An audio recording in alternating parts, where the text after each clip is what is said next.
definitely in the middle of that sort of frenzied time right before a long vacation where you're trying to get done everything that needs to get done before you actually take some time to yourself, which doesn't happen very often. But today, one of the main things I need to do is make a bunch of lavender shower steamers so that I can knock these out and be ready to ship off orders so that I can formally shut down my business next week and get an actual vacation. The great thing about shower steamers is that it's a very basic product in terms of recipe formulation and production. The hardest thing about shower steamers is that they are affected, similarly to bath bombs, they are affected by the humidity in the air, and that can sort of alter how you execute your mixture on a month-by-month basis, season-by-season basis. But honestly, I feel like I've gotten to a place where it's a pretty consistent mixture, and I'm gonna talk you through the exact measurements of what I do. What is that? Anyway, the exact measurements for how I make my shower steamers. I'll also say that shower steamers are my best-selling product in terms of wholesale.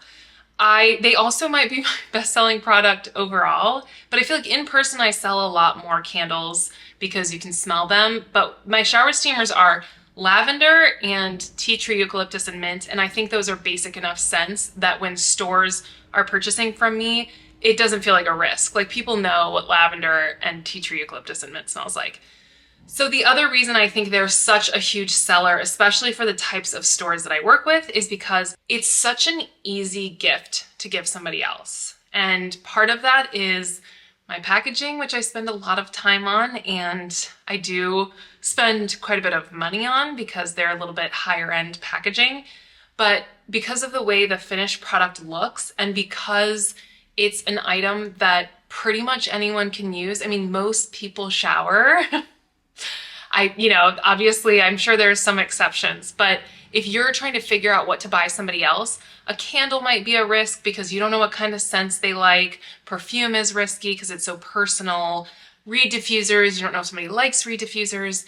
But shower steamers, it's like, listen, here's 6 shower steamers. You can use them to treat yourself to like a little spa experience at home. And it's just like, it's a really easy gift. So I sell a ton of shower steamers to stores. And that's why I have a bunch that I need to make today. And it's also why I wanted to share the recipe with you. Again, it's a really simple product.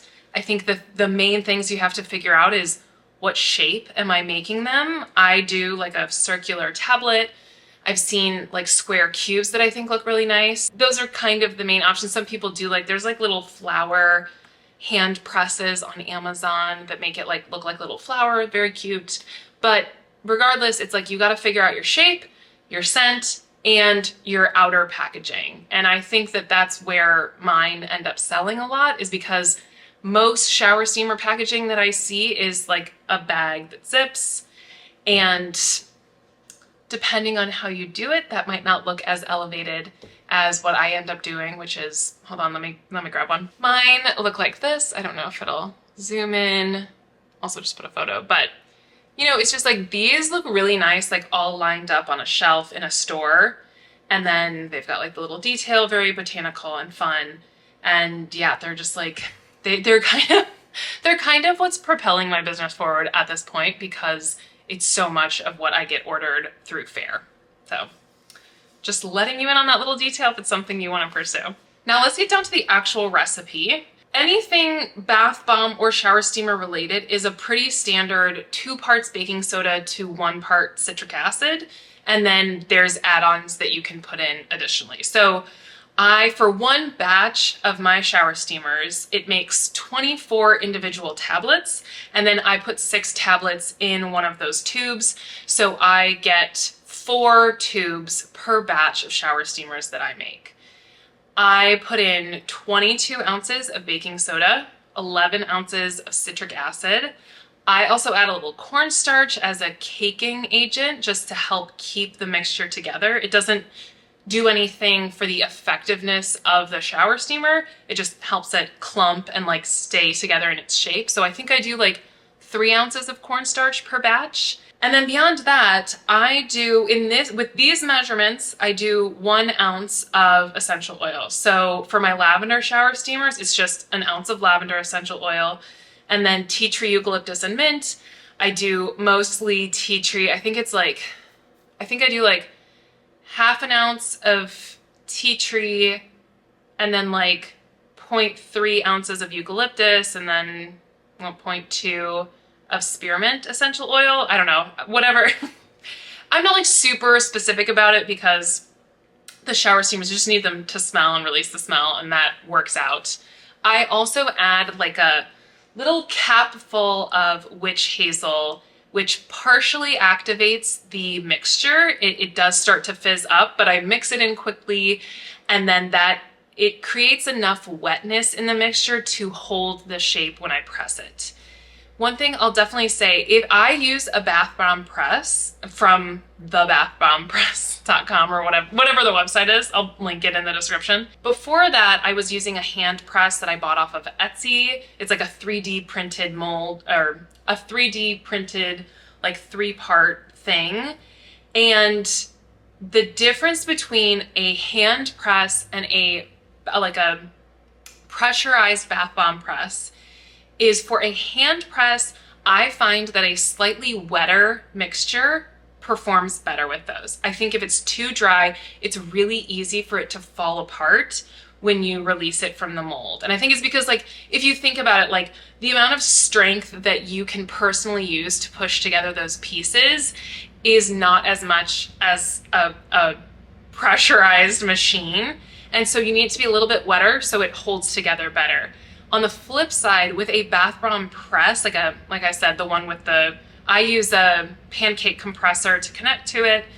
And that, if the mixture is too wet, it sticks to the components of the mold, and it's super frustrating. And honestly, once the mixture has gotten too wet, there's not much you can do for that. I have even in the past, when I realize after a few presses that it's too wet, I've actually like unscrewed the top from the machine and just hand pressed the rest of them together, which is a real pain in the ass, especially when you have paid $1,200 for a machine or whatever it was.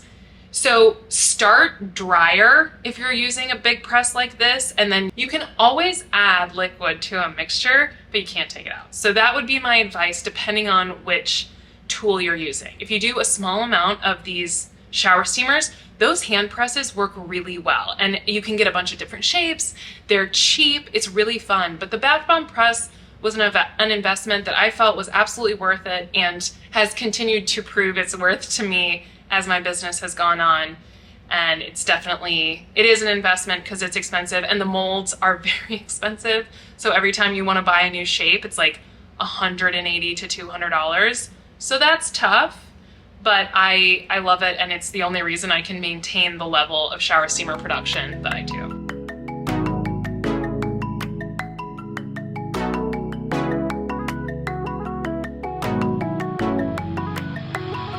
One thing I want to point out as I'm doing it that I want to make sure, I feel like is a tip that is really helpful. You mix all your dry ingredients together first, and not only are you putting them all in the container together, or whatever container you're using, I really like to make sure, either with a whisk or with my hands, just mix all of those dry ingredients as much as possible before you add any liquids. You want to make sure all those clumps are out before you even get started.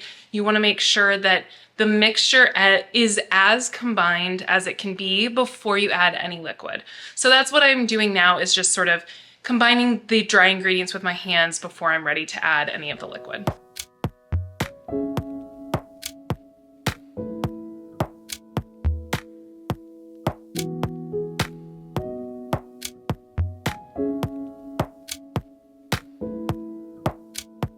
Same thing goes with once you start adding the liquid. So I just poured in the lavender essential oil, and I'm mixing around with a whisk really thoroughly to make sure that that lavender is evenly distributed. You don't want any pockets of clumps of like fragrance oil and mixture, because then when you start pressing them, those pockets of liquid show up as like little bumps, and it just doesn't look as nice. And obviously you want every individual steamer to be as consistent as possible. So I usually go in first with a whisk, and then I also use my hands to just really combine the mixture and spread out those clumps as much as possible. Next, I'm gonna add my witch hazel, and you'll see that as soon as I pour it in, it starts to fizz up a little bit, and I try and get that whisk in there as quick as possible to spread that wetness around. You wanna start with as little liquid as possible, because like I said, it's always easier to add more. You can't really take much out. You can basically, if you feel like your mixture is too wet, you can try adding baking soda and citric acid a little bit at a time to try it out, but I don't know. I just always err on the side of a drier mixture and then adding liquid from there. So that's what I'm doing next.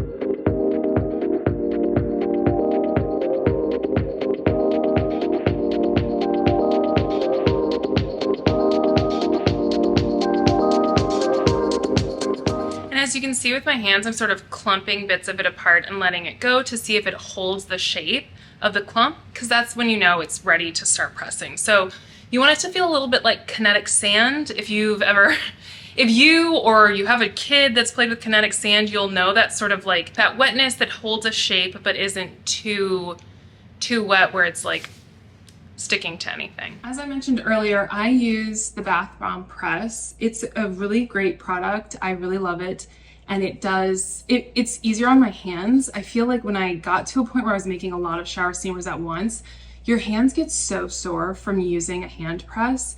And without this, it would be really hard to make the volume of shower steamers that I do. So this is a real lifesaver. Contemplating upgrading to something that presses more shower steamers at one time, because I've gotten to a little bit of my capacity with this, but that's something probably down the road. So I am gonna load this up, press it, and start putting them on the baking sheet here.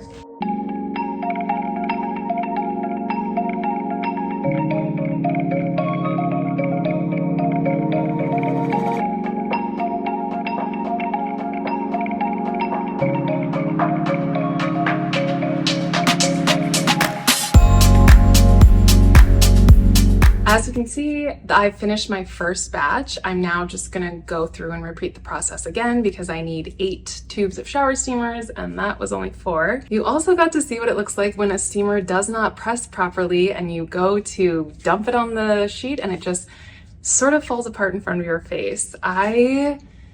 It's so frustrating when that happens because it's really hard to clear the mixture off of the baking sheet. So I just always like to make sure that I just sort of sweep it to the side.